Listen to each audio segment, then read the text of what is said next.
जो झुकता है वही ऊपर उठता है। आइए इसे समझते हैं एक पत्थर की कहानी से। एक ही पहाड़ से दो पत्थर निकले।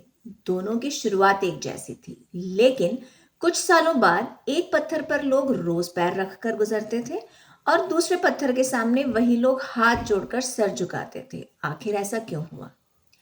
आइए सुनते हैं एक छोटी सी कहानी जो जिंदगी का बहुत बड़ा सबक देती है, जिससे हम भी कुछ सीख सकते हैं। एक पहाड़ पर दो बड़े संगमरमर के पत्थर साथ साथ पड़े थे। दोनों बहुत सुंदर और मजबूत थे। एक दिन एक मशहूर मूर्तिकार वहां से गुजर रहा था। उसने दोनों पत्थरों को देखा और सोचा, इनमें से किसी एक से मैं भगवान की सुंदर सी मूर्ति बनाऊंगा। सबसे पहले उसने पहले पत्थर पर छेनी और हथौड़ा चलाया। पहला पत्थर दर्द से चिल्लाया, बस मुझे ये दर्द नहीं सहा जाता, मैं टूट जाऊंगा, मैं गिर जाऊंगा। मूर्तिकार ने सोचा, जब ये पत्थर इतनी छोटी सी चोट नहीं सह सकता, तो इससे मूर्ति मैं कैसे बनाऊंगा? मूर्ति बनाना बहुत ही मुश्किल होगा। फिर वो दूसरे पत्थर के पास गया। उसने उस पर भी छेनी और हथौड़ा चलाया। हर वार से टुकड़े गिरते गए। दर्द तो उसे भी हुआ, लेकिन उसने सोचा, अगर ये कारीगर मुझे तराश रहा है तो शायद मेरी जिंदगी का कोई बड़ा उद्देश्य ही होगा। और वो हर चोट को शांत होकर सहने लगा।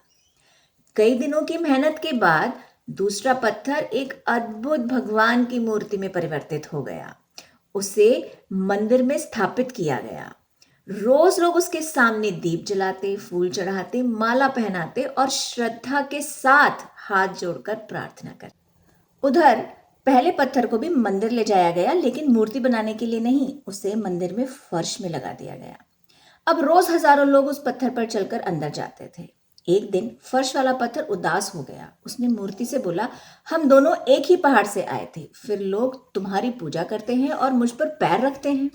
मूर्ति मुस्कुराई और प्यार से बोली, दोस्त, जब कारीगर ने पहली बार तुम्हें तराशना चाहा था, तब तुमने दर्द से मना कर दिया था। मैंने भी वही दर्द महसूस किया, वही दर्द सहा, लेकिन मैंने उस दर्द को अपनी तकदीर बदलने का मौका समझा।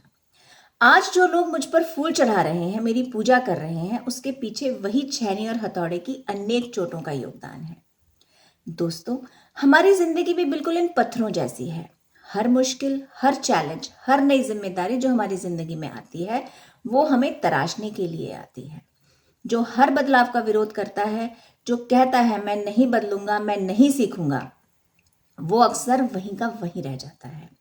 लेकिन जो इंसान फ्लेक्सिबल होता है, अपने आप को हर सिचुएशन में ढालता है, जो नई बातें सीखता है, जो परिस्थितियों के हिसाब से खुद को बेहतर बनाता है, वही धीरे धीरे सफलता की ऊंचाइयों तक पहुंचता है और ऊंचाइयों को छूता है। याद रखिए, फ्लेक्सिबल होना कमजोरी नहीं है, ये एक समझदारी है। बैम्बू का पेड़ आंधी में इसलिए नहीं टूटता क्योंकि वो हवा के साथ झुकना जानता है। वैसे ही जो इंसान सीखना, बदलना और हर सिचुएशन में खुद को ढालने के लिए तैयार रहता है, उसकी जिंदगी भी धीरे धीरे एक खूबसूरत मास्टरपीस की तरह बन जाती है। हमको इन पत्थरों से यही सीख लेनी चाहिए, that we have to be flexible in life so that we can get best out of it. अगर ये कहानी आपको पसंद आई हो तो इसे अपने दोस्तों और परिवार के साथ जरूर शेयर कीजिए। Thank you for listening and God bless you. ऐसे ही और इंटरेस्टिंग और लाइफ लेसन्स के लिए सब्सक्राइब करिए मेरे चैनल को, truth's pursuit of peace. Thank you.